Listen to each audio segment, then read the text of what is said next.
right. Welcome, everybody, because today I got a special guest with me, my sister from another mister, Shelly, from the channel There's No Place Like Home. By the way, I'm just going to say it right now. You should subscribe and go check out her stuff. She's just such a joy to listen to. Shelly, how you doing, girl? I am excellent, especially now that I'm here. I was really excited to do this. So thank you so much for inviting me. Well, it's a pleasure. And I know you're in the middle of like actually moving. You were mentioning before we started recording. So this is you've got quite a few things on your plate. Yes, just a bit. I'm surrounded by boxes right now. So Yeah. I'm hoping that the clutter doesn't distract me. Well, I'm glad to have you on because you're one of the folks that I remember watching a lot, and you were talking a lot about the little season, right? So I was paying attention to a lot of what you were saying and some other folks as well. The little season saints. I love to refer to the little season saints, right? And so you knew a lot about that and still know a lot about that. But in recent times, you've been taking a pretty strong look at full preterism as well. And so you've been very vocal about taking a look at that as well. So why don't you give me a little background on kind of like where you started with the little season and then what's causing you to potentially take a stronger look at full preterism? Why don't you just kind of offer what you got going on there? Okay. Back in around, I think it was around 2018, 2019, I might be wrong. I saw some videos from a channel called Exploring Tartaria, and they had some really excellent videos called The Timeline Deception. I believe it was part 1 and part 2. And it just went into this whole notion that these beautiful buildings that we see around the world. Now, I had already been looking into those through channels like John Levi and the Reset and everything, but this just tied in what I thought was a biblical nature to it. And she talked about a place called Tartaria and how she believed that all of these beautiful buildings were the 1,000-year physical reign of Christ from Revelation 20, and how now we are at a time when we are living in the short season. And at the point after the millennial kingdom, there was a reset and there was a resurrection of the rest of the dead, that as from Revelation 20. And so their perspective on that was that these were people who were resurrected after the 1,000-year literal kingdom ended, and they were the ones who repopulated society. Wow. And Okay. So, and this, a lot yeah, of this obviously is all rooted in Revelation 20, where it says Satan's going to be released, right? yes. And so let's hang on that for a little bit. So do you think that primarily it was based on realizing these magnificent buildings that ultimately actually had been around for several decades? How much would you say was rooted in, like, in other words, the concept that we're in the short season? How much of that do you think was rooted in, let's say, the buildings and that they're seeing and things of that nature, versus how much of that is really like directly scripture? Yes, I think that what was happening was that they were taking pieces out of Revelation 20, and they were largely placing it on these buildings that, we often say we can't understand how people built them with the technology that we're told that they had. And so it was a lot of theories, a lot of speculation, looking at Renaissance art and looking at the saints and the saints of the Catholic Church and how some of them were said to have incorruptible bodies when they passed away. So much of it was based on that, while pulling some verses out of Revelation 20 that, even as a believer, at that point, I had been a believer probably 13 years. When was that? 7 years ago. Okay, no, so 10. I had been a believer about 10 years at that point. And I never had taken the time to read Revelation through at that point. And so I didn't know about these verses about the rest of the dead, especially that one really caught me. I was like, what does that mean? And so just from reading those few verses, it really drew me in, especially because it was something that I was already enjoying, which was the reset and all the buildings and everything. But I do have to say that it was largely more speculative in nature and just using some of the verses from Revelation 20. You know what some of that material moved me to think about was this. For example, maybe you can wrap back at me on this one. I would always think like when Moses went right to the mountain and all of a sudden, he was gone for a while and they're like, hey, Aaron, make a golden calf. I'm like, can you just whip up a golden calf? Like like if you said, Shelly, listen, listen, I got Brother Damaduch, by the way, everybody runs the camera work and stuff here for us. Hey, Dom's been gone for a really long time. Shelly, whip me up a golden calf, shall you? And you'll be like, bro, I don't know how to do that. But this guy seemed to know how to do it. And he could whip it up really quick. So I wonder sometimes, right? And same thing with Noah's Ark. I mean, you could go ahead and give me 100 years. Watch what I build you. It won't be a cruise ship. I'll tell you right now. You're lucky if you get like the raft in the Tom Hanks movie with the volleyball. Okay, the cast, you know what I mean? Like it's Gilligan's Island. That's what's going to happen here, right? So I'm thinking to myself, maybe some of that idea, right, that they didn't have technology or they weren't strong enough or wise enough, right, kind of seeped into us a little bit through that whole evolution thing, right? We used to be a bunch of dum-dums, right, back in the day. But then I'm reading the scriptures and going, I don't think so. I'm looking at like the Tower of Babel. I'm looking, he's saying things like, now there's nothing that they won't be able to do. I'm like, wow, that sounds like they can do some stuff, right? So how much do you think we kind of ignore or have ignored in scripture that, no, these guys knew how to do stuff and they knew how to do, and probably the women too, and that maybe they were just more driven. I'm not sure, but any of that kind of get your wheels turning? Yeah, it's funny because from Sunday school on up, where we're taught that they always wore sandals and just had no technology at all, just very, very primitive.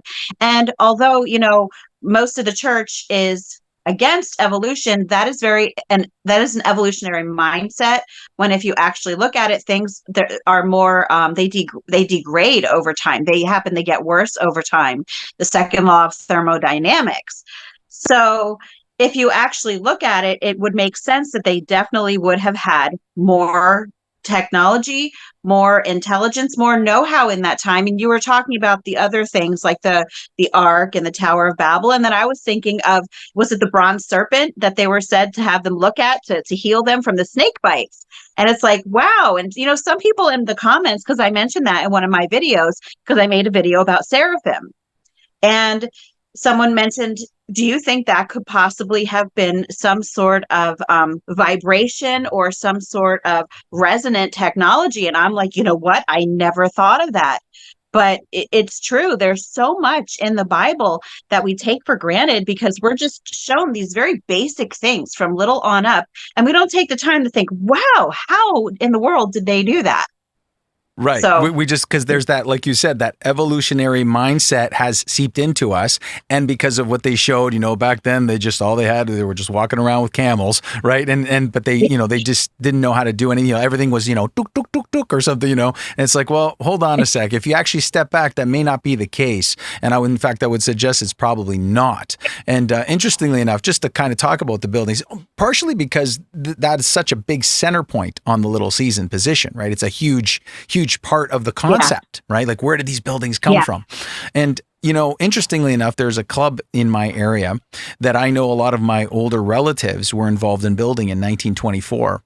And I went into the original section recently, and I was really looking at the construction, okay? And this is just 100 years ago, essentially, okay? Because that's when they built it. And these guys, and these are my relatives, so this is pretty good testimony here. So it'd be like my parents' parents. These guys were working all day, and they'd come after work to pitch in because they wanted a community, because they were all immigrants, but they wanted somewhere where they could kind of hang out together. And I was looking at the construction, and I'm like looking at it going, and I know that these guys, like my grandparents and even pictures of my great grandparents, they were about like 5'5".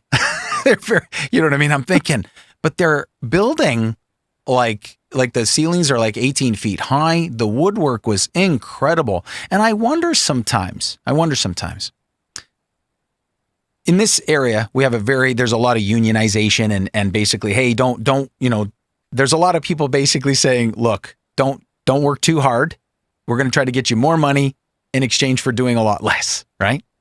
And is there a cost to that? Because these guys did not operate like that. They went to work all day to try to supply, and then after work, they go work some more. You know what I mean? And and the women were there too, and they're like just cranking it and cranking it and cranking it. And you just say to yourself, well, wait a minute, maybe, just maybe, if we poured a lot more of ourselves into whatever it is that we do and took a lot of, dare I use the term, pride in what we do, right? Could it be that some decent technology, some good intelligence, and then the heart and the will of a human being really wanting to do an awesome job, could that have part to do with the results? And when I'm looking at this club, I have to tell you, and again, it's only 100 years ago, I have to tell you, it's really an amazing, like the woodwork and everything is quite spectacular, compared to today. Right. And even good brother Dom and I talk because there's some construction going on, and we see the kind of like quick job, the quick, just put some mud on it, just tape that up and move on, the duct tape thing, kind of like, the duct tape with NASA. Duct tape with everything. They duct tape everything. We're just fixing some duct tape. You're good. Don't worry about it. We'll land on the moon with that. Let's just get some tin foil and some duct tape and a pair of boots. We'll make it. No problem. It's like, well, and I wonder how much of that, for example, has caused us to not imagine that human beings, with some drive might be able to do bigger works than we actually think. Oh, I completely agree. And that could even put me off on an entirely different tangent on just the effects of the Industrial Revolution and compulsory schooling, and how that in itself really pulled people out of their homes and away from their craftsmanship. And they more or less just regulated everyone into factory style settings. And so many skills, that's what I'm looking for. So many skills were lost during that time because the children and the people were no longer at home learning how to acquire these things, because they were sent first to schools and then to factories. And we have lost a lot of that. And, I complain all the time about things like not knowing how to can food, and I don't even know how to sew. I'm going to just out myself right there. I can't sew. And those are very basic, small things. So imagine what else was lost if just those minimal things are no longer there in so many families, because, and yeah, I do very much blame a lot of it on the Industrial Revolution and the compulsory schooling. So essentially, there was a huge cost, whether we want to admit it or not. We might be suggesting there's a cost to the convenience. You want it easy? You want it easy? You want an easy thing? Well, there might be a cost to that very convenience, right? So there's a bit of a balance. You're like, well, this is a lot easier, but in exchange for that, right? In fact, there's that old saying, the jack of all trades, the master of none. But they took out the third line, yet this is better than a master of one. Wow, I never heard of that one. Yeah, the Damaduch informed me of that one. Jack of all trades, a master of one, right? Right. But the jack of all trades is still better, right, than the master of one. In other words, that kind of widespread skill set. And probably, I'm not sure about you, but I know in my family, like my dad was one of those guys that could go from, everywhere from he's in the garden, next minute he's fixing the lawnmower. I'm like, how are those two things even remotely connected? But they were. And then all of a sudden the tool breaks and he's pulling out the welder. I'm like, you weld too? So as a kid, I'm like looking at this guy and he looks like a superhero. He's like 5'5", and he's just doing everything from planting a garden, growing who knows what out of the ground, fixing the car, changing the oil, just redoing the trim. I'm like, what's going on here? Right? But he was growing up, right? Dare I say it, on some levels, homeschooled because, at least from where he was from, he went to school for only a few years, and primarily they had to work, right? The land, they had to work the farm, they had to build the houses, they had to participate so much in making sure that they were, okay, for lack of better words. So I think there's some cost to that. And that's part of the reason why, since we're just having some fun talking, one thing that you and I have in common is that we both homeschool. And I'm gonna attach this, if you don't mind, and I'm looking forward to hearing what you have to say about this, because my experience, because this is going to attach to some degree to eschatology, believe it or not. Because when in Ontario, okay, because I'm from Canada, In Ontario, they introduced a curriculum, okay, and it was just a ridiculous curriculum. It was just grotesquely obvious. So me and my wife, didn't take us long. We said, okay, we're gonna homeschool. We've had enough. We weren't really seeing the benefits to it, anyways. We could go on. We could probably do a whole interview on homeschooling. But then the thing that got me was, I thought for sure I was gonna have a whole slew of Christians that were gonna back me up and go, yeah, we're coming with you, bro. And no, and some people were even going and I don't mean to pick on anybody, but I'm just saying, I met Calvinists. They're saying, well, no, this just must be the will of God. The will of God to teach kids nonsense? No. I think you're getting too tied up in your text there. And then other people brought in eschatology. Go, well, Shade, you can't stop it. Of course, the rapture's coming around pretty soon. The things of this nature. I'm like, so you're not going to react proper to this because of those types of points of view. And I'm going to ask this question then. Do you think that having the wrong eschatology, right, and kind of relying on things or predicting things are going to essentially either the world's going to hell in a handbasket, can't do anything about it, or don't worry about it, the rapture's going to take care of it, and then they left their children in that mix? And that was kind of my point of view. And I couldn't help but think to myself, well, wait a minute, you're not operating according to the light. You're operating according to your interpretation of text, and I think that's not having you operate in the Spirit. We should be doing something here. And what are your thoughts on that? Thankfully, I have heard stories of people who were waiting for the rapture and who simply just didn't teach their children anything at all because they were just waiting for the rapture. I never met anyone like that. However, I did meet people, Christians, who left their children in school because they expected everything to continue to get worse. And so their children more or less had to get hardened to the realities of what they would be presented with in schools. But then on top of that, on the other hand, they would say, oh, and they also need to be salt and light for the children in school. So that was really difficult for me. The church that I was going to when I first started homeschooling, well, actually shortly after I started homeschooling, we were the only homeschoolers there. And this is an evangelical church. And we were the only homeschoolers there, very, very pro school there. And thankfully, the church that we go to now, there are a couple more homeschoolers. It's not a very big church, but still it's largely, I don't want to say pro public school, but there's a mix of public school and private school there. And our pastor, thankfully, although his children go to public school, he's very supportive of homeschooling. But yeah, that's not something that I've really encountered much though when it comes, but that's probably because I haven't known that many in real life homeschooling families, because there are so few around me that actually homeschool. Right. And I remember because you were mentioning about the whole salt and light thing. And I remember saying, guys, not 7 and 8 year olds, and 10-year-olds and 12-year-olds, you're giving them that kind of responsibility. No. We're the adults here. And I think we need to make sure that things are going properly. With all that said, though, I tell you, it was just shocking to me that, at least from my perspective, that the interpretation of the text, right, was what was kind of, it seemed to be primary in guiding them, rather than really just stopping and thinking about, what should I do? What kind of decisions should I make facing these challenges? So now, as you went on taking a look at the short season, I've noticed recently you've been talking a lot about full preterism, which is a term essentially, if I may be so bold, is basically saying Jesus returned in 70 AD because he says this generation shall not pass. A lot of folks do know about 70 AD, but a lot of folks are not attributing that to what Jesus was saying in Matthew 24, Luke 21, and Mark 13, et cetera, and all those time statements we talk about. So the full preterist point of view is, no, Christ completed the work, and that's that, right? So this is quite. Were you getting a lot of kickback on that? Because I think for quite a while you were in the little season kind of talking about that. And then you were kind of starting to say, well, wait a minute, hold on. I'm taking a look at some of the full preterist points of view. Maybe you can share a little bit about that and what that experience was like, and how you've gotten there and where you're at.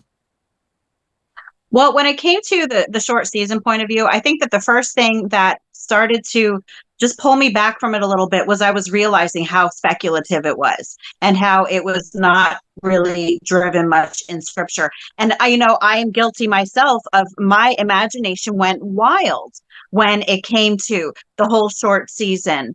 And one thing that they really focus on when it comes to the short season are the timing statements, which is oddly enough is kind of ironic because that is the first time that I was reminded of the timing statements was when I watched that Exploring Tartaria video, because she was talking about soon and this generation. And that was when I remembered, because I didn't become a born again believer until I was in my early 30s. But I grew up going to, just a church that my family kind of sent me more as a tradition. And I remember as a teenager hearing the Bible verses about soon and at hand and at the door. And I remember thinking to myself, well, then why hasn't it happened already? And I was confused by it, but I just thought to myself, well, they must know more than I do.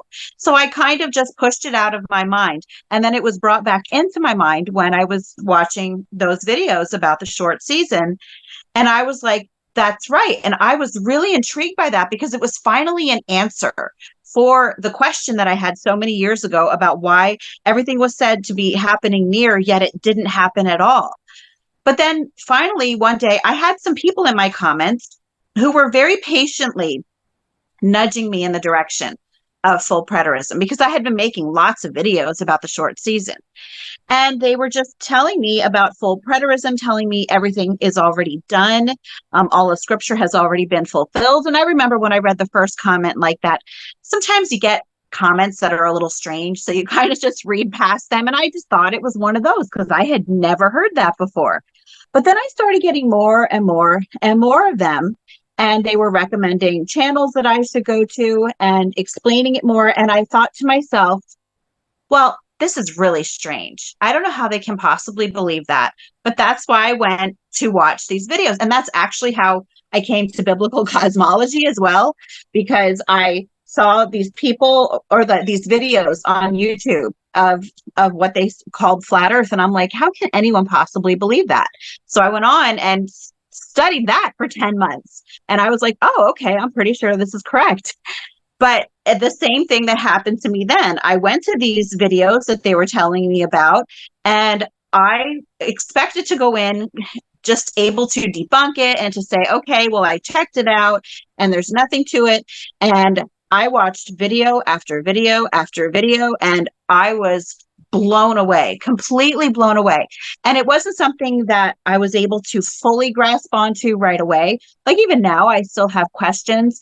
And my biggest hangups at first were the new heaven and the new earth. I was really stuck on that for a while because I was completely, thinking of that whole literal kingdom and the literal wiping out of the earth and everything. So that was a stumbling block for me at first. And then also Satan being destroyed was a stumbling block for me as well.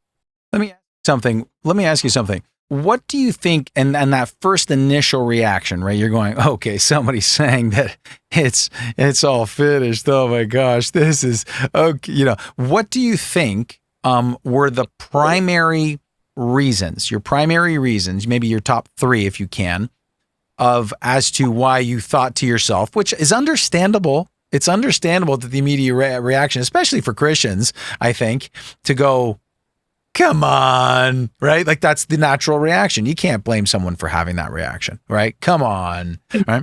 So what do you think are the top three reasons that would be the reaction? Hey, Shelly, actually, have you ever considered that it's actually all completely finished?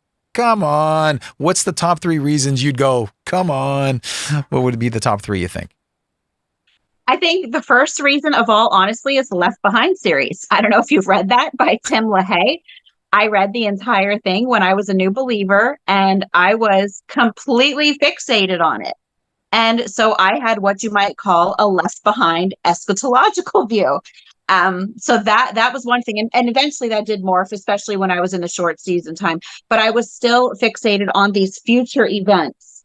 And, the second reason is because that's, the church that I grew up at was probably all millennial. I don't ever remember them even talking much about Revelation. But after I was born again, the churches that I was going to, they were evangelical, premillennial churches, speaking of the rapture and everything. So that's all that I had been hearing and learning as I was growing in my faith. And how much has it to do with the deception? You think a lot, because there's a lot of lying, a lot of deception, a lot of trickery, a lot of inappropriate things of that nature. How much do you think has to do with that as well? I think it has a lot to do with that, because they're able to use this futurist event.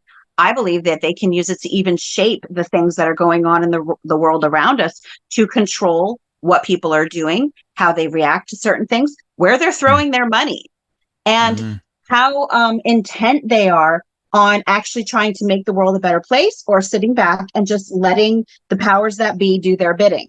I think that it could very well be a tool in their little tool belt.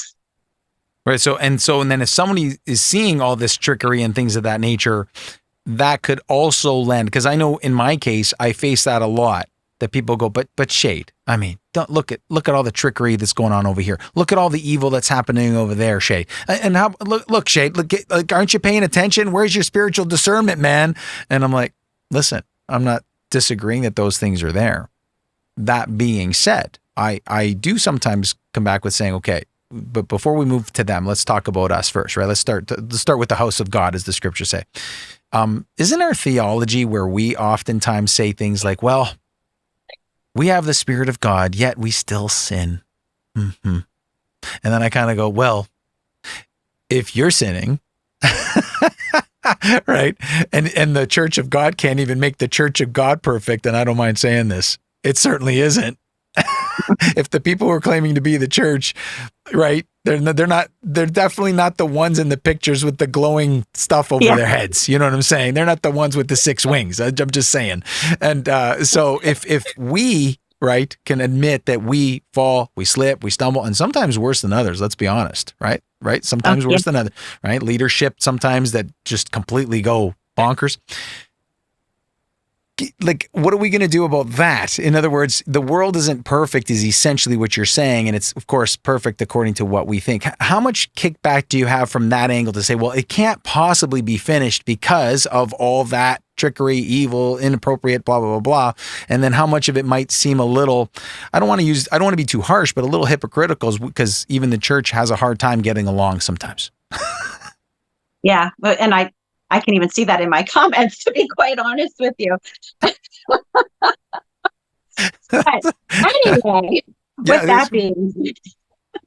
that being said, though, yeah, I think that it is, again, largely because when you grow up with this, or just come into the faith with this futuristic teaching, you are told that everything is going to be perfect. And, that was the picture that I had, that everything on earth was just going to be a new Garden of Eden, and that there was going to be no more sin, no more death. It was going to be exactly like heaven, but it was going to be down on earth. And I think that's what a lot of Christians believe. They are fully expecting for that to happen.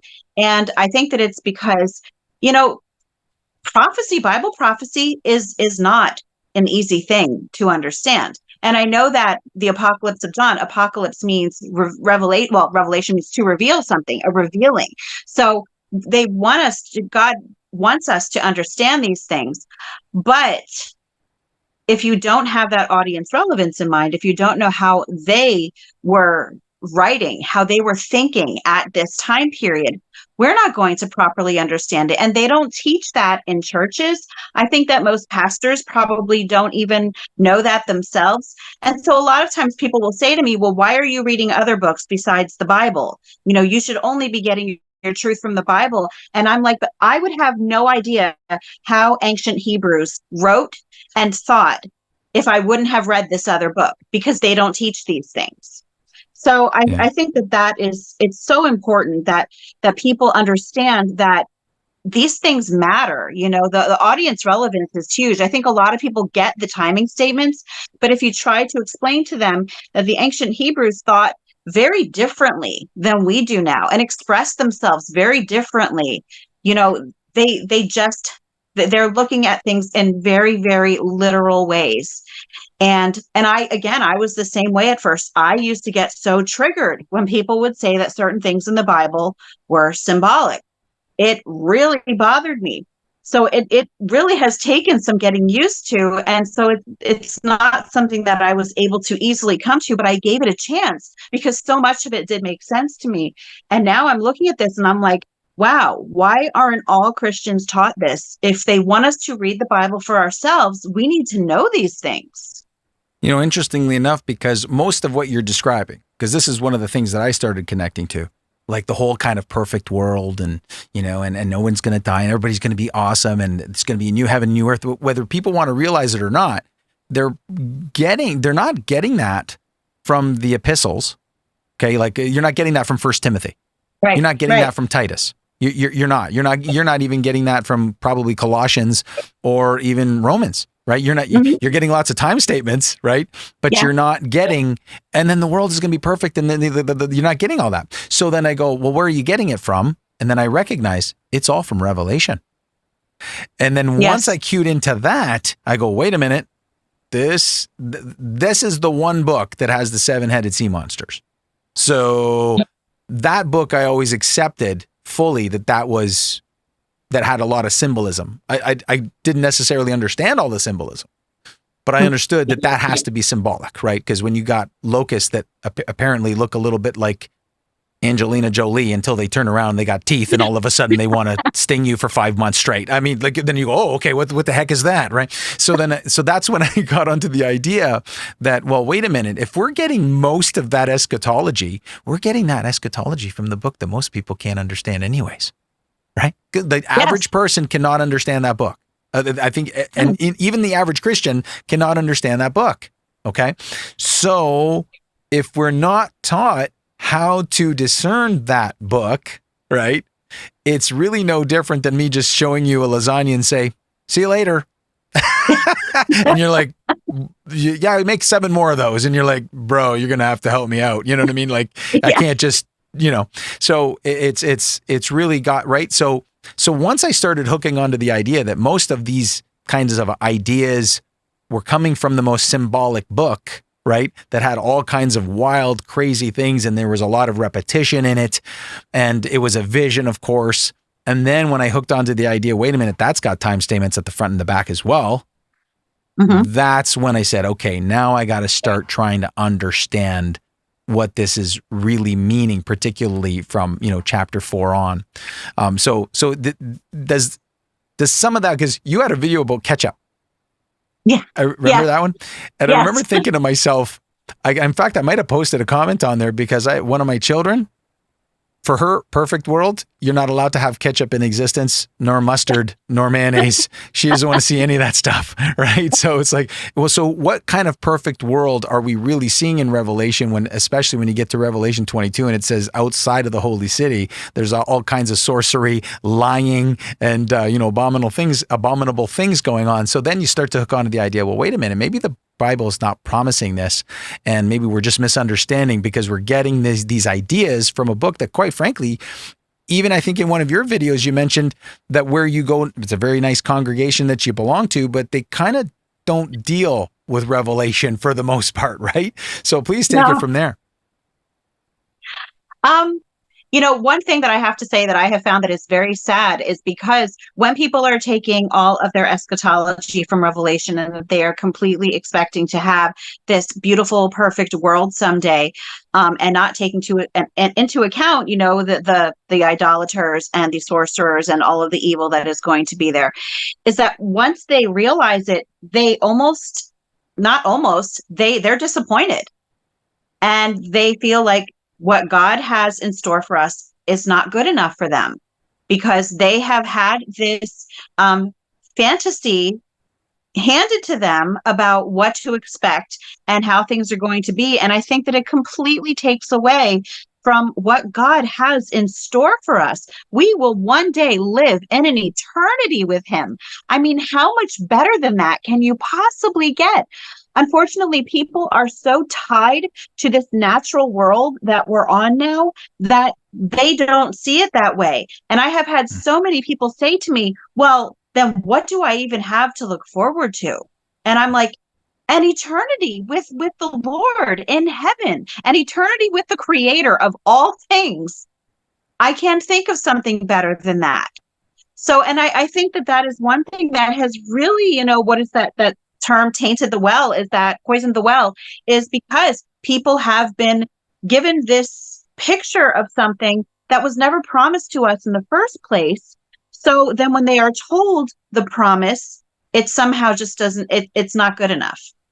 That's amazing. Thank you for sharing that. That's really something huge. And plus it can potentially also make you miss the blessings we're currently getting, right? Because like, for example, like you, I think I remember you talking about that. One thing too that I mentioned one time, and I mentioned it in a video, I think with a brother I was doing an interview, and someone had gotten a little bit offended. Good guy.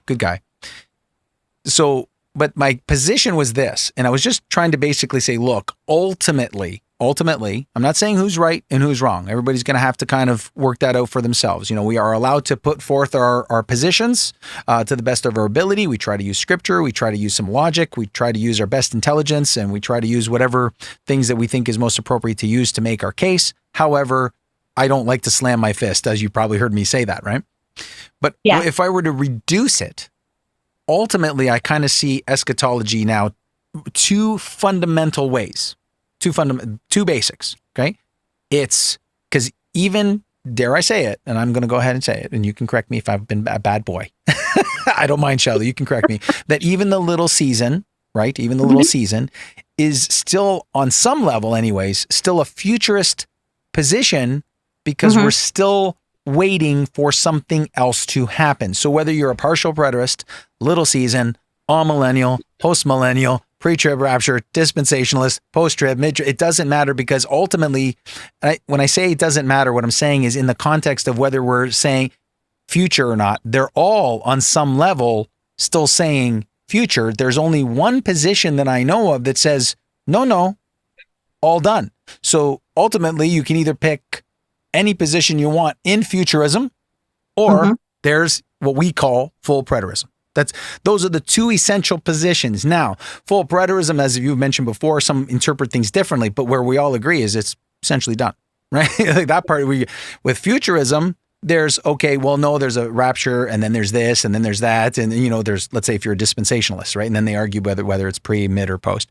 And then there's the amillennial, there's the post-millennial. Now the little season, right, has that all that's done, and all that's done. But there's still a little bit more. So it's less, but it's still just another thing to happen. So I'm not talking about right or wrong. I'm just trying to basically get everybody in the mindset to say, look, all those positions other than full preterism, best as I know, is futurism in some way. Does that make sense? Absolutely. And that's what I've been saying as well. As long, and I've got to say that a lot of the people who believe in the short season, they are very, very against full preterism, which is why I made the one video comparing the two, because I was hoping to just show people how much they actually have in common. There are so many things that those who believe in the short season have in common with full preterism. But that is the one thing that is different, is that the short season people, they are still waiting for the new heavens and the new earth, and for they're waiting for another coming. So I believe that many of them believe in three comings, possibly when Jesus was born. And then they believe that, now again, I don't want to make it a blanket statement, but this is from what I understood when I was in it. Most of them believe that Jesus then returned in 70 AD, and they believe that he is coming back again in the future, at the end of the short season. So so there is still a future aspect to it. And then, so then again, not to pick on, but just we're kind of deciphering this for people, right? That's what we're trying to do. Okay, so then a dispensationalist. Okay, so for example, I won't say who it is, so I don't like to pick on anybody. But recently, I saw a video of a dispensationalist, really nice man, seems genuine, really genuine, and believes dispensationalism, right? And he's basically saying, and he's been saying it for a while, that we're there. It's like, listen, we're out of time. I'm not even sure we're going to make it to lunch. Like, that kind of thing. Yeah. Right. Okay. So they don't know the hour, but they kind of do. So we're like, they don't know the hour, but apparently they know the week or the month. But then if they're wrong, it's okay, that kind of thing, right? So then I kind of try to compare that. And this is something that I was wrestling with when I was looking at Little Season. I want everybody to know I did look at it for a long time. And I think you know that. But just in case my listeners don't want, and I still listen to folks in that position because I think they offer such great stuff. So, I always say, listen, if you subscribe to a person, there must have been something that you really appreciated about them. So don't be so quick to leave. Go tune in every once in a while. And I'm still subscribed to dispensationalists because they don't always talk about that. Sometimes they're talking about trying to love our neighbor, and so they're good at it. Okay. So, but when I compare that position of the dispensationalist, right, that like it's around the corner, I'm pretty sure when I look at the short season position, it kind of has the same vibe in that way that, listen, I can't say for sure, but I'm thinking it's like, pretty soon. You know what I mean? It's got that thing because they got that one other thing that has to happen. And so whatever, Trump is getting maybe shot in the ear, maybe not, and whatever's happening. Right. And so, so in other words, if they're estimating, for example, and I think you can validate this, not everybody has this position. I know that. So I'm voicing this right now, but some take the position 1776 was a very important, right? And then they've kind of taken and I get the math on this. There's 1,000 years, right? And then there's 250 years would be a season. Oh, not bad, not bad. Kind of like the 1948 plus a generation is 1988. That same idea. Yes. Math is good. I'm not saying the math is bad. I get the concept. So if it is 1776 plus 250, that's 2026. Now, my question would be to you, just to put this out there because we're wrapping. If it passes 2026, kind of like how 1988 passes, then what are those folks who are hanging on to that? Like, would we suggest that maybe then, at least then they might want to, if it happens, because again, we don't know for sure, maybe you're right. And then boom, 2026, bingo, bango. But if we get to 2027, then there's a problem, right? There's a problem somewhere. So now how are we what are we going to do with that? What are your thoughts when I put something out there like that? Because I feel comfortable doing this with you. Like, it's just because you know the position and I know you were involved and because these are the thoughts that I had. Like, well, if it's 1776 and 2026, then that's not far away. Yeah. Because we're in 2024 right now. That's so basically in a year and a half. So what are your thoughts when I say stuff like that? I think that it's likely that it will just get adjusted because there are people also now saying that it's 2030 is the year. So I think that just as happened with other, false prophecies, this might just get adjusted like they did before, because actually my pastor was doing a sermon about 2 weeks ago and he was talking about date setting and all of the times that people have been wrong. And he was basically like, if somebody tells you that Jesus is coming on a certain date, he was like, you tell them that your pastor said to shut up. Like it was he did it to be funny. But he's like, I'm serious. But he did it to be funny. But he was just making the point that, you have to be very careful with that. But even though you have to be careful, and there have been so many cults that have fallen prey to the date says, and I'm not calling it little season, I'm talking about in the past, when it comes to things like that. But they do fall prey. But what happens a lot of times is that they will then shift and they'll kind of move on to another date. And so, I mean, I think it's very possible because they'll say, well, we weren't really sure. It was just, a guess. It was a theory. No one knows the day or the hour. And so I think that if someone really wants to stick to that theory enough, they're just going to accept that it was just, they were wrong.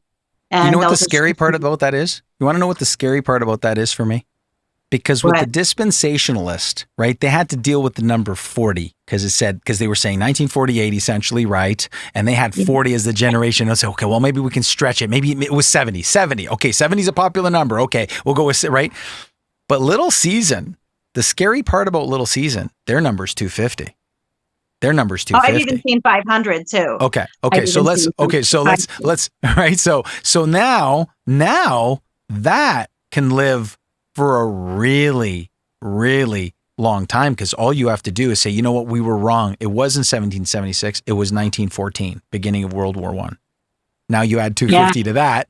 and do the math on that one, right? Now you're well into the 2100s, right? And then all they have to do, and then like you said, well, little season could be 500. Maybe it's like, a really long summer or something. I don't know, a really long winter. That happens sometimes, Shade, and then it becomes 400 or 500. Okay, well now you can push it another 200 years. That is the one thing about short season that I would ask everybody to really ask themselves that question. Say, okay, are you putting a limitation on what short season is? And do you have some kind of, mark just for yourself, like, because with the dispensational thing, it was the 1948. So once it started getting past the 70, for me, it was kind of like fairly obvious that, okay, there's something wrong here, right? Because the generation was 40, they pushed it with the 70, but they couldn't really push it much further with me. I know they're still getting away with it a little bit, but little season really has something. And I'm going to offer this too, and I'm wondering what your thoughts are on this, because I've often thought to myself, I want us to really think about the 1,000. Because so much is hinged on the 1,000. Tell me how much is hinged on the 1,000 here, Shelly? Well, I would say pretty much the entire understanding of the fulfilled eschatology, to be quite honest. It's a huge link. And much of the short season, if not all of it, it completely hinges on that 1,000 as well. And what I found and what, and I admit I get frustrated about it. And I know people get frustrated with me who think the opposite that I do. But I do get frustrated because I'm like, okay, but there are so many timing statements. And why are we so bent on taking the 1,000 literally, but then ignoring the timing statements when we have evidence of numbers being used hyperbolically in the Bible? Yet, to my knowledge, I have not seen any timing statements that were used in a symbolic way.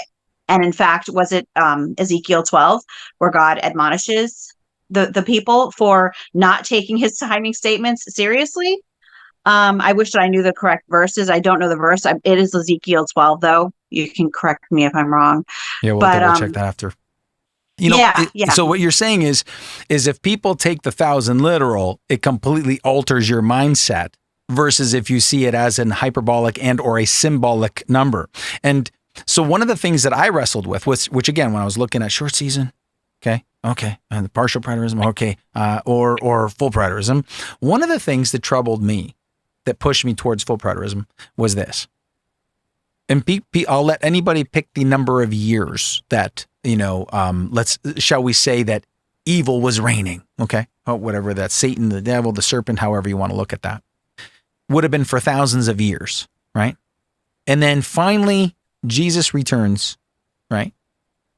And only gets a literal 1,000. And then it gets handed back to the bad guy again. So hold on. Yeah. So what we have here thus far is well over 6,000 years, right, for the opposition, and the Son of God, the Lamb of God that takes away the sins of the world, that suffered on the cross for us, he only gets 1,000. Yeah. And then he hands it back. And whether it's like loose but still under his control, it's still like, it just doesn't, for me, I'm like, that doesn't sound right at all. Like, now that might be conjecture on my part, but it moved me to think then the number must be symbolic. It moved me. Now, again, giving room. Maybe I'm wrong. I admit, I could be wrong, but it was another thing that troubled me in the sense of, if I take it literal, I would think, well, shouldn't it be a literal like 50,000 years at least? I mean, I think I'm being a little, maybe it should be 100,000. Never mind. You're like, well, no, let's make it 1,000,000. We're talking about the Christ here, right? Like, and I just couldn't get over the idea that the 1,000, if I take it literal, and then I got to ask how literal. Like, was it like from August 23rd? To August 23rd? Like, and what would that announcement have been like? Would that be like, Shelly and Shade are hanging around, just enjoying themselves, and all of a sudden, a bugle goes off and you go, what's that? And then Jesus goes, time's up. Time's up. What do you mean? What do you mean time's up? Yeah, we got to go. Where are we going to go? Like, well, we just got to leave. We're going to release the bad guy again? No. Can't we change your mind about that? Like, I'm trying to imagine, and I kind of can't. I would float out into who knows where. What are your thoughts on some of my nonsense that I just shared with you, if it is nonsense? It wasn't nonsense at all. It made a lot of sense. It actually reminded me, though, of something that I was thinking of when it comes to the short season, and then taking the word short and making it mean something hundreds of years long. Because one thing that I think is that I know that a lot of people who believe in the short season believe that the events of the book of Revelation take a 7-year period of history. And so we have all of these scriptures written about what happens during that period of time, and warnings to people about what they need to do, preparations they need to take, when you were supposed to flee to the mountains of Judea. But then we have the short season, and if it's supposed to be much, much longer than what that time period was during the tribulation, yet there's no instructions, no storyline, not storyline that I'm looking for. There's no narrative on it at all whatsoever. It's just a passing blip in Revelation 20. And that, if any time at all would need instructions, would be that time. If you have Satan is released and is reigning during that time, and is completely in control and deceiving you everywhere for, what could be 250 to 300 to 500 years. Why are there no instructions for that group of people? Right. That's a fair question. And because then that would beg the question, because if you're not going to give me any instruction, you're also not really explaining to me that what's the purpose for 250 and 300 years of this? So now I have no instruction. I don't really know why you're doing it, but you're just kind of doing it apparently. And since it wasn't going to happen in their time frame when the book was written, right? It's going to happen in mine. You'd think that, we'd have a couple extra instructions as to how to deal with the deception in that time frame, but there doesn't seem to be any narration on that. It's barely mentioned, it's mentioned that it has to happen, and it says it must happen. But that's it. It doesn't, there's no elaboration on it. And it seems to me like that would be really important, but it's just not there. And so I think that so much emphasis have been placed on this, and I think way more emphasis than what we actually, really need to take the time to give it. Now, obviously, he was released for a short while, and I'm certainly not going to say that he wasn't. But if we think about the fact that it's just silent on what people should do during that time period. So that's something that we really need to think about. But if he was released in their time, then they would have had a better understanding on exactly what that was meant to do, because if you keep it in their time, then you go, well, they have Ezekiel 38. They have Deuteronomy 32. Because it's about the end of days of Israel, and those people would know, this is about that final battle that is all talked about already, so they'd be able to put it together. But if we put it into the future, we kind of can't use it. We just have no real clue as to how to right? Because there's just there's just no way for us to kind of move through it. Whereas if it was for them that release of the evil was in their time, along with all the other prophecies and understanding there was going to be an end of the Mosaic age, you go, oh no, they would have understood what that meant probably a lot better than us. Whereas we're just sitting around guessing, which for me, I don't know if this happens to you, but it leads to that thing where you just need the spiritual discernment. See, Shade, I'm just getting the sense that unfortunately, your discernment is just, it's not there. In fact, I'm not even sure you're saved, man. It's just that bad. Your discernment. And then I'll look and go, well, but I pulled my children out of school. You didn't. How was your discernment on that one? Because, right now, with all due respect, your eldest is identifying as Garfield the cat right now. So where was your discernment in that particular round, right? So, and then, kind of leads to those types of conversations that, sometimes go better than others. But at the end of the day, I'm just pointing out that it kind of opens the door to that. You don't have the spiritual discernment. I do, right? And bingo bango, and which I often find kind of takes people off of the path of love your brother and love your neighbor as yourself, and they will know you're my disciple by how you love one another. No, instead, you're basically judging people's spiritual condition based on them going, well, no, I see what you're saying, man, but I don't know. I don't know what to make of the buildings and stuff. And I don't really know. Like, I get what you're saying. I don't know that that's really scripture. And, you just don't have the spiritual discernment. And so now it's moving into that kind of stuff. And it's kind of like, well, listen, man, I think that's a little bit unfair. And, you're not even recognizing that, I'm trying to spread the light, spread the love of God, be a decent dad, be a decent husband, and try to move people. I'm reading 1 Timothy saying, hey, let's try to be good, mentors to people. That counts for nothing, right? That's the kind of stuff it leads to. And I'm wondering if how healthy that is for us.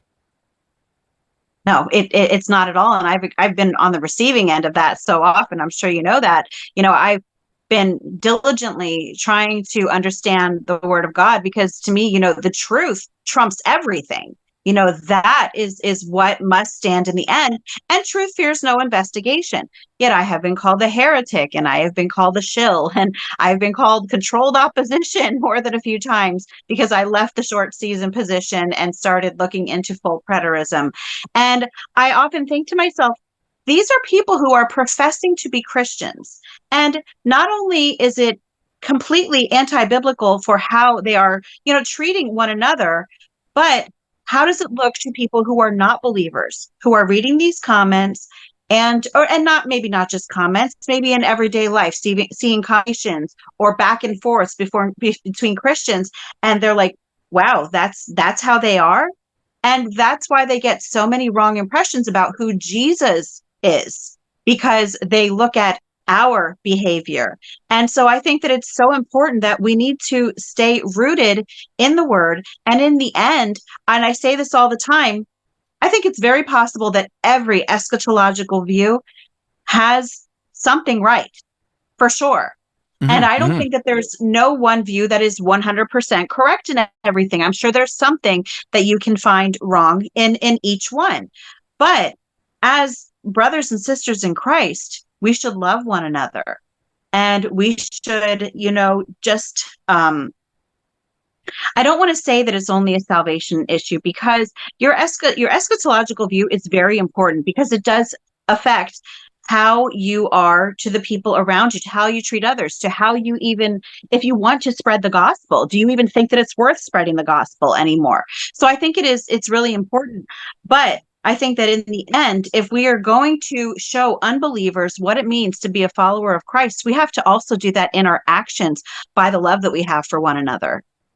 Yeah. And so when you talk about, we got to stay in the word, right? And the word became flesh, and God is love, and Christ is the express image of God, and God is love. So Christ is the express image of love. And when we aren't doing that, then we're not in the word, whether you're reading the Bible or not. Because to be in the word is to be in the spirit of love, right? In the spirit of Christ, the spirit of God. It's all one and the same. There's that connectivity, if you will. And again, where's the draw power, right? So this is where it's like, look, let's have the discussion, but we have to have the discussion rooted in love. It's kind of like even, let's say, if you said to me, hey, let's have whatever you said, let's do a Sabbath or let's do a feast, whether it's, or even Thanksgiving, it doesn't matter. But if in that feast we're not doing out of love, well, then what's going to happen with the feast? It's not going to go very well, and it's not going to draw people. So it's kind of like one of those deals where I would say to you, listen, the position, I go by the weight of the scripture. I lean towards full preterism, but that doesn't necessarily mean that all my interpretations, like of the 7-headed sea beast or the 2 witnesses, I'm not going to sit here and tell you, are you kidding? I got it nailed, 100%, no problem. Just listen to me and you're good. No. Because there's other people that'll say stuff, including people in the little season position that have discerned chapters 1 through 19, right? And I'm like, oh, that's good. I've never thought of that, right? Like, so they have lots to offer. I like to think I have something to offer, but none of us can really slam our fists. It's just like, okay, stand back. What makes the most sense ultimately with the majority of the text? Because the 1,000 is difficult because he does say it 6 times, right? I get that. And there is wordings of a short season, right? There is that is there. And yes, there is some problems in the world, right? So those things are true. And there are some things that seem to be a lot of lying. So all, some narratives. Can I offer this one to you too? I wanted to ask you this. Is it possible? And this is just now we're getting into conjecture on my part for sure. Is it possible that the folks who kind of hand us these lies, because I do think they're lying, the narratives that they give us and stuff like that, they just don't seem to add up. Is it possible though that they don't know as much as we try to insinuate they do or assume they do? In other words, could they be lying because they can and they don't really know, but they just feed us a table of whatever and we don't know, but let's pretend we do, because there's a lot of power. I've seen this. I've tested this out, like in like retail stores. I'll ask a question. The person doesn't really want to say they don't know. Right? When you ask them some question, right? So they'll kind of, oh, well, this is it. And then you're like going, yeah, that doesn't sound right. Can I talk to, if you're at Home Depot or something like that, and they say, I'm going to have to talk to somebody else. And then you talk to somebody else and that guy goes, yeah, no, that's not even close. You need this, right? But that person didn't want to say they didn't know. So sometimes they just kind of, I hate to say it, but sometimes they just lie because they feel, I don't know, ashamed to just say, listen, bro, I don't know. So now I'm not saying they're being shameful. I'm saying that, are we sure they know everything? And I lean towards that's very possible that they don't. And so they just feed us the malarkey because they don't really know either. Is there any possibilities in that regard? What do you think? Just thoughts. I think I think that it's very possible. I'm a bit more cynical than you are. You are so gracious. I'm a bit more cynical in that I do believe that even if they don't know, they certainly have the art of manipulation down. And so they can use, the little tidbits of information that they feed us, whether they're true or not. We give them a lot of power by assuming that they know everything. I've got to say that. We give them so much of that power. And so if they don't know these things, they can still use our assumptions about them against us. And they can get us to go back and forth with one another like we are, to distract us, to control us. So, yeah, I think that it's very possible that they don't know as much as we think they do. But since we do think that, that's all the better for them. Right, because I remember hearing that statement. Actually, I think it was my brother-in-law who said it once to me. And he said, Shade, knowledge is power. And then I said, you know what, bro? Fake knowledge can have a lot of power too, but it doesn't mean it's accurate. I just need you to believe that I'm accurate. And then I got all kinds of power. Right? So that's how I can get you to actually believe that I've drilled 3,500 miles into the earth to find out what was there when we don't even have a drill bit that's longer than my leg. You know what I mean? Like it's real, right? But, we'll show you a cartoon picture of what's at the center of the Tootsie Pop here. And it's like, yeah, you can't even do that. What are you talking about? You don't know what's there, but we'll pretend that we do. And then we're really smart. So you want to ask us everything and don't worry, we'll have the answer for you. So that kind of lends to, and this is where I'm talking about like iron sharpens iron here. You're right, because you don't have to know everything to know how to manipulate and steer. And that's what you're saying. That's what you're saying. You're saying, you know what? They may not have all the knowledge, but they don't need to, because they could just fake the knowledge and then use that as manipulation to steer things the way they want. And that's part of their, it's not a proper brilliance, but I suppose there's an ugly brilliance to that. Yeah. I certainly agree with you on that one. That's amazing. So now, because it can be tiring, and I think I can say this too, it can be very tiring, so that I just want to show some, genuine empathy and just how proud I am of you, because I'm of you, that you've been able to share things that you knew you were probably going to get some kickback. And so if you don't mind, because I tell people, the other reason why you don't want to do that as brothers and sisters, try to be as polite, even if you disagree, try to be as polite as you can, because it can get really wearing, Mm-hmm. And so how did that feel for you? I'm just asking you, brother to sister, how did that feel for you when and how does it feel for you when you get the kickback and stuff? And then maybe this can move people to really, kind of double, triple think when they're commenting, not just on our stuff, but even on other people's, what do you think? Yeah.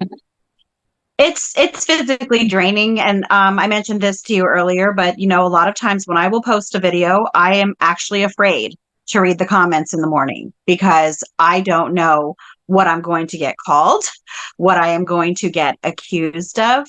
But But in the end, it's so important to me that the truth is told. And so many people have come to me saying to me, why did you leave the little season theory? It was a perfectly good theory. And now you just believe all this nonsense with full preterism. And, I've had to say, you know what? I would rather lose hundreds of subscribers, which I did. I lost hundreds of subscribers.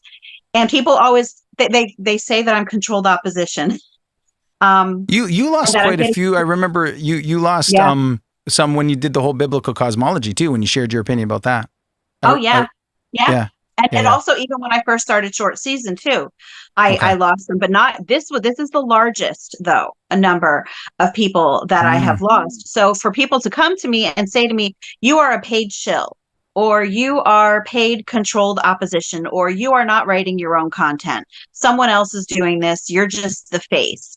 And I'm like, no, I'm just a regular person with 11 children who homeschools, and I like to make this content because it's something that I'm passionate about. I get excited about sharing things. And in the end, I think that it's more important to spread the truth than to just keep I'm doing this in air quotes, your fan base happy. I know there are so many people who wish that I just would have stayed on the short season. And you know what? That probably would have been easier for me. If I would have just kept going that route, it would have been more lucrative for me. I wouldn't have had all of these negative comments. I wouldn't have lost all these subscribers. But if I come across new information and I realize, or at least that I think that I have been mistaken in the past about something that is important as the word of God, you can bet that I would rather lose hundreds of subscribers than to continue going on a path just because I was trying to make people happy. Yeah, and that's the integrity. I got to be direct here. That's the integrity that I saw in you out the gate. And by the way, folks, in case you don't know Shelly, from There's No Place Like Home, she did say 11 children. And that really is 11 children. Okay, so I want you to really think about that, because she said she's a regular person who homeschools 11 children. Well, on many levels, I think some people are out there going, no, that's a little more like the bionic woman I'm thinking. But okay, depending how old are you, if you don't know who the bionic woman is, look her up. And I have to add in though that I'm not homeschooling 11 anymore. I have 11, right, but only 5 are still in school. 6 of them are adults. So I have to clear that up, because otherwise I will have people saying, but you said you're only homeschooling 5 or 6 children, because I homeschool my son-in-law's sister too. So yeah, I have 11, but only 5 of them are actually being homeschooled now. The rest of them graduated. Okay. But even just to have 11 children, to be a mom like that, and you know what, you are teaching people, by the way. What I would say, when we say teaching people the truth, we're trying to get as close to it as we can, right? I almost like to lean towards the idea that what you have done is you're teaching people to think, to consider, right? Cautiously, decently. That's what I get from you. I think personally, when I watch your videos, I feel like you're trying to make sure that I keep thinking, right? And that don't get stuck in a rut. My dad always says this. He says, as long as you got this going, keep that going all the time. That, he treats this as important, maybe even more important than any other. Just keep thinking, don't just bite on every worm that you see dangling from a hook, right? And so I also want to mention, just for the sake of people that are watching, that when you're making a comment, it's just keep in mind it's someone's wife or someone's husband. It's someone's mom. It's someone's brother. It's someone's sister. And if you think like that before you lay out the commentary, you'll be surprised how much kinder you can still express the same message, but you can express it in such a way that it won't hurt the heart of the person that you're commenting to. So people disagree with me. I have so many great examples of people disagreeing with me, but they disagree with me with such honor and decency. And I think to myself, that's how we're supposed to do it. So hopefully, if nothing else, maybe I can inspire people to think about that. That it's because the controlled op thing, I think on a lot of levels has kind of got out of control. Would you say? Yes, Yeah. and I actually, I said to someone, I said, do you understand that this is why people don't want to hear about these truth topics anymore? Because people are just throwing around words like that, controlled opposition for every person that you disagree with. And, we just kind of need to rein it in a little bit. And there are so many people who comment on my channel who are very respectful in their disagreement. And unfortunately, sometimes I feel like YouTube only shows you the negative ones because they're trying to get that algorithm to go. I don't know. But I have some friends who I talk to online, and they are still strongly in the short season, and we have respectful debates about it all the time. We never get mad at one another. We just present our position, and they might say, okay, well, I look at it this way, and then I'll say, oh, okay, well, I see it this way. That's the way that we should be interacting with one another. Civil discourse is a good thing. Speaking in love is a good thing. And, it's just, I think that when you see negativity, it can be contagious. And unfortunately, that can even have an effect on me. And then it affects the way that I respond to people as well. And then I have to go back and think to myself, okay, I did not want to say that like that. And so I'm human, and sometimes, like you mentioned, it does wear on you sometimes. Well, I think this has been a great discussion. I think because we're ending on the theme, love works no ill. So we can disagree in love, we can agree in love, and discuss things in love, because love works no ill. And I think we can set that example. And I just appreciate you coming on with me today. I just appreciate your channel. So by the way, anyone listening to this, please do go subscribe, support in any way you can, and watch her material, even her homeschooling material. I would suggest you dig into the archives. I'm glad you're going to start talking a little more about that, because I think it's a good thing. And maybe another time we can have a discussion about that, an interview about that, if you have some time, because I know you're busy. Okay, that would be great. And I just want to say thank you. I hope you'll maybe hang out after we kind of shut down the recording here, but we'll hang out for just a little bit. It's a little private time between me and you. And I would like to just say thank you for coming on, and I'd like to just give you the opportunity to give the final word for this interview, with my thanks already out to you, and maybe just tell the audience that's going to listen, maybe you want any final thought with whatever's coming to your heart and mind right now. I just want to encourage everybody not to be afraid to go against the grain, especially when it comes to understanding what the Word of God says. He wants us to delve into these things. He wants us to be Bereans. And I know that it can be hard to have a different mindset than what the people all around you have. But in the end, it's the approval of the Lord that we are looking for, not the approval of men. Wow. Amen, sister. Thank you so much. Thank you so much for being with me. God bless you, girl. Hang out for a little while with me after we shut this down. In the meantime, thank you everybody for listening. God bless you. God bless you, Shelly. God bless you to the audience that's listening. And may God take care of all of you.